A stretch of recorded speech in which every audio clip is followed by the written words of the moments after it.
আসসালামু আলাইকুম guys, welcome to my channel. আমি কালকে গেছিলাম বাজারে, সবচেয়ে বড় পাইকারি বাজারে গেছিলাম।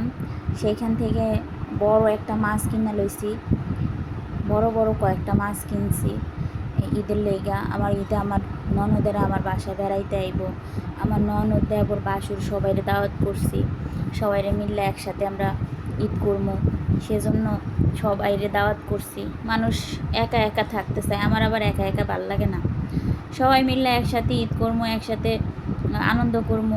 কষ্ট হইলে হোক, একটু রান্না বান্না করতে হইব, একটু কষ্ট হইব, তাতে তো কোনো সমস্যা নেই। কিন্তু সবাই মিললে একসাথে সেলিব্রেশন করলে যে মজাটা পাওয়া যাব, একা একা কি সেই মজাটা পাওয়া যাব? এই কারণে আমি মনে করি যে ফ্যামিলি সবাই নিয়েই আনন্দ করবো, কষ্ট হয় হোক।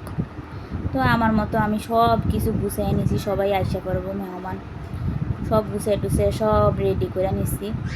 এই ছোটোখাটো আয়োজন আর কি। আমার স্বামীর তো আর বায়নার শেষ নেই, সে এইটা খাইবো, ওইটা খাইবো, ওইটা তৈরি করো, ওইটা তৈরি করো। তো সব ধরনের জিনিস তৈরি করার চেষ্টা করছি, সে যা যা বলছে তার ভাই বোনদের জন্য। তো আজকে আমার দেবর ভাসুরেরা আসছে, ননদ আবার আইব গতকালকে। সেই ভিডিওটা দেখার জন্য সবাই আমন্ত্রণ রইল। আমার ননদ আসলে কি কি আয়োজন করবো, কি কি থাকছে ভিডিওতে দেখবেন সবাই। আল্লাহ হাফেজ, ভালো থাকবেন, ফি আমানিল্লাহ।